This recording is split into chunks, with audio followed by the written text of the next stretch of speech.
Nice. All right, welcome to episode 3 of the Have We Made It Yet podcast. Hell yeah. My name is Josh Yang. And I'm Lucas Singh. And at the top, I always ask the same question. Lucas, have you made it yet? No, not yet, but some things are in the works and there's momentum. Ooh, exciting. Josh, have you made it yet? Well, you know what? I don't think I've made it yet, but I'm getting a little closer. Taking that one step closer. Is this the breadcrumble trail that we're going to do for this whole podcast? Oh, yeah. You know what? Every journey begins with a step. I really wish I didn't go into an idiom. That sounds so cliche. We should have better content than that. It's okay. It's only episode 3. It's only episode 3. But, you know, last Friday was kind of big because we both just had some recent stuff happen that we feel like, you know, is something worth progressing through with their career. Yeah. But last Friday, I did do my Fresh Rice kind of Chinese New Year showcase at the CBC Glenn Gould Studio. 300 plus people. Damn. And and Lucas was there, and I think it was an absolute success in my opinion. But it was chef. It was chef. And yeah, it was good. But like Lucas, why are you dressed so fancy? Nice throw. Yeah. I just had a pretty big audition for a pretty cool film.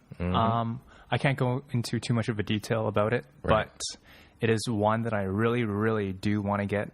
And the audition just happened, and for the first time, I felt really prepared going into this audition. Yeah. I actually, of course, you're always nervous because you always want to make sure you're going to do well and you prepare yourself. But I went in there with a solid game plan of what I want to do.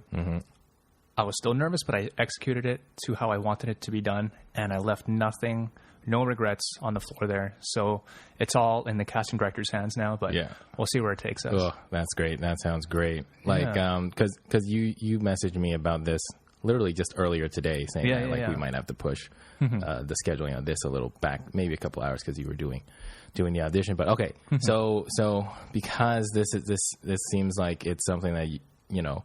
We're just coming off of it. Can you like go into more detail about like how this started? Because it's a quick turnaround, you said? Yeah.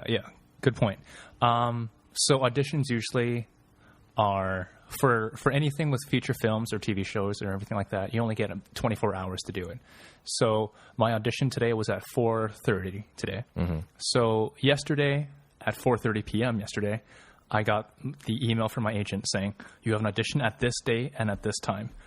Please confirm that you've received this email.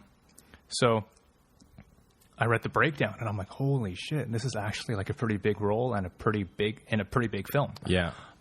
So of course I hurriedly just said, I'm in for it.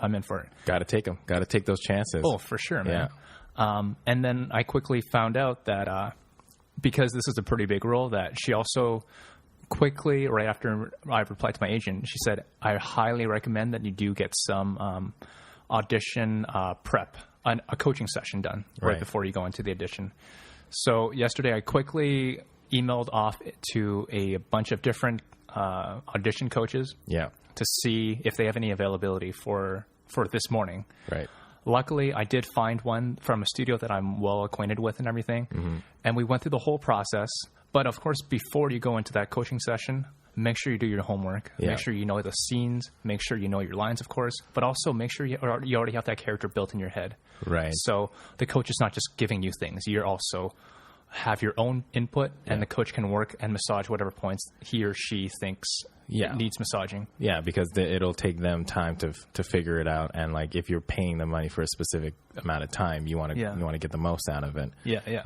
But like you told me that like you were trying to look for the right coaching session, coaching person to do this, and like you kind of went a little out of the ordinary to try and get some advice there. Dude, you have good point. Yeah. So I because like I'm still trying to grow that community within Toronto for the acting stuff and all that. Absolutely. So I'm not going to drop names with this or anything like that. Yeah. We're keeping it professional. Yeah. Keeping it professional. But mind you, the person that I DM'd on Instagram, he does not follow me. But of course, I follow him because he's a huge inspiration to me. Yeah. If you don't know his name yet, you will know his name. Oh, absolutely. Yeah. And I quickly DM'd him the same list that my agent gave me for the coaches. Yeah. This is on Instagram too. So I just said, hey, you're a huge inspiration to me. I know that, you, of course, you had your similar past too. So from this list of coaches, is there any that you'd recommend? And the guy graciously DM'd me back saying, this person, you should go with this person. Yeah.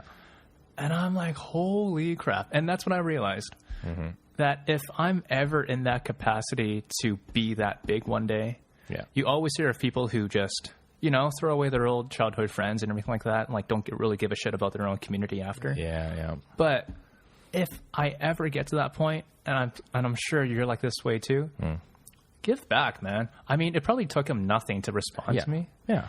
But the fact that he did, out of all the other DMs that he probably gets thousands in a day, he got me back. Right. And I'm hoping one day to meet the guy. And I'm hoping one day we can get him on this podcast. Maybe.